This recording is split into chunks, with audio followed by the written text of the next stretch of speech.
I get the impression that investors no longer really believe that if Ben prints a ton of money, it will do the economy that much good.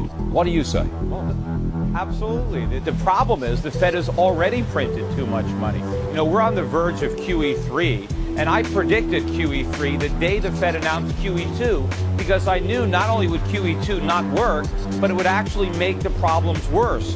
The problem is the Fed is trying to fight the market. The market wants to restore balance to the economy because of all the malinvestments that resulted from prior QE. But the Fed won't let the market heal itself. It keeps giving us more QE. It delays the pain, but it makes it worse.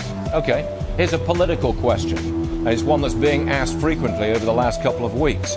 Are we better off now than we were 4 years ago? What's your take on that? Well, look at the national debt clock. It just passed $16 trillion. We're over $5 trillion deeper in debt than we were 4 years ago. We've got nothing to show for it. How can we possibly be better off? In fact, we're so much worse off. Wait till the bills come due. Wait till we have to pay this money back. Wait till interest rates rise. We'll see exactly how much worse off we are, because it's a lot worse than people think.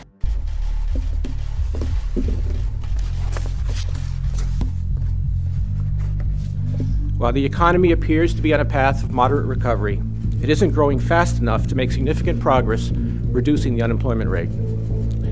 With inflation anticipated to run at or below our 2% objectives, the committee has become convinced that further policy accommodation is warranted to strengthen the recovery and support the gains we've begun to see in housing and other sectors.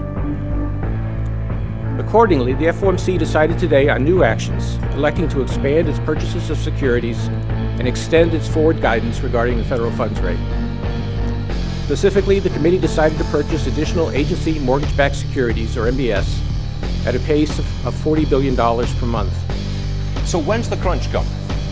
Well, the crunch is going to come when foreign creditors no longer want to finance this spending binge, when the Fed and the government can no longer lie about how bad inflation is, when it gets so bad that there's upward pressure on interest rates, the Fed can no longer resist market forces, and then we're going to have our European moment, only it's going to be worse because we're in deeper debt than Europe, we're less able to pay, our economy is more screwed up.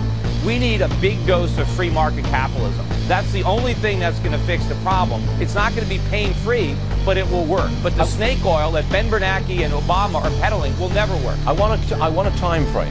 When do creditors stop lending America money?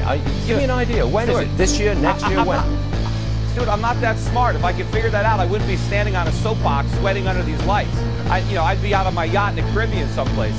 But I don't know exactly when it's going to happen. But I can warn about it in advance. I know it's going to happen. I do think it's going to happen soon. I mean, I'm surprised we've gone on this long. It just shows you how stupid the world is. But, maybe a year or two and we have a currency crisis and a sovereign debt crisis. I can't see it going much longer than that. And I hope it doesn't go much longer than that, because the longer it takes for the crisis to hit, the worse it's going to be when it does. All right. Peter Schiff, always a pleasure. Thanks very much, sir. We'll see you again soon. Well, the Fed has made, as we mentioned all day, huge moves, including plans to increase money printing indefinitely, open-ended, as they say. But will this have the desired effect of giving the economy a boost? Here with me now is Congressman Ron Paul in a first on Fox Business interview. Congressman, wonderful to see you again. David, thank you. Just very open-ended. What do you think of this open-ended policy of the Fed? Well, it hasn't worked for 4 or 5 years now. It's not going to work this time. But you'd think Wall Street loves it, so I guess they think about economics differently than I do. That just creating new money is going to create wealth. But does it restore confidence in the economy? It's rather bizarre. But I think the point you made in your introductory statement is the fact that the dollar is weaker and gold goes up. It's a devaluation of the currency. And one day we're going to wake up and realize that the economy hasn't recovered, so real wealth in those stocks just isn't there. So no, it hasn't worked yet, and it's not going to work. If it did work, that means we wouldn't have to work anymore. We could just print money and everybody would be happy, and the world will always take our dollars. It's not going to happen. Well, we might be seeing the beginning of the end right now. Of course, Wall Street loves it. The banks love it because they get free money. But the Fed's mandate is not to pump up Wall Street. The Fed's mandate is to pump up the economy itself, which, as we heard from Ben Bernanke, is getting weaker despite all this money printing of the past.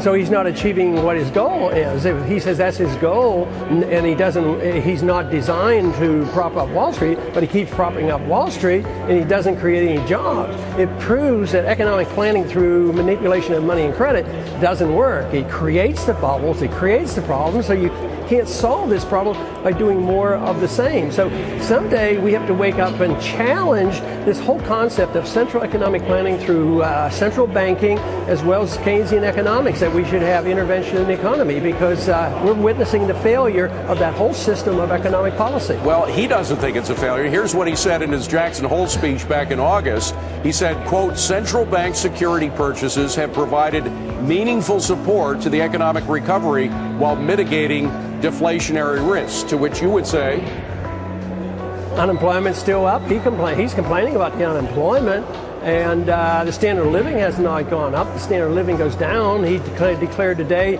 that he doesn't work to have inflation, but the truth is he's practically praying for inflation so he can liquidate some debt.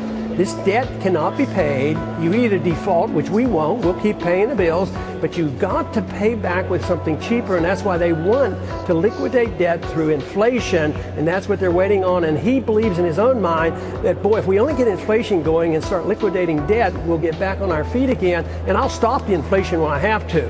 But believe me, if he hasn't been controlling it for the last 5 years, when the inflation even gets more accelerated, he does not have control over it, and he won't admit it. By the way, our own Peter Barnes asked him a question that is bothering a lot of people, the suggestion that, in fact, he may be trying to re-elect President Obama because Mitt Romney has said if he's elected president, he would not reappoint Ben Bernanke and people who think like him. Do you think that Ben Bernanke is taking sides in this election? You know, I'm a cynic, and I don't like central banking. I don't jump at chances to bash Bernanke. So I sort of would say that he's probably more worried about his reputation, and I think he really honestly wants to prove that his economic theories work because he put a lifetime into it. Just think of how much time and effort he put into studying the Depression. I mean, if I'm right and he's wrong, it's destroyed his whole thesis of the last 30 or 40 years. So I think he thinks more about that than he does about whether he gets reappointed. He wants to be proven right on these issues. I think he's truly an academician rather than a party player, and he's only doing this for Obama. But there is a history that Federal Reserve chairmen have in the past tried to accommodate the president. It has happened a couple of times. Congressman, I have to go, but just a one-word answer. Are you ever going to endorse Mitt Romney for president? Probably not. Well, those are 2 words, but succinct. Thank you very much, Congressman Ron Paul. Good to see you. Thank you.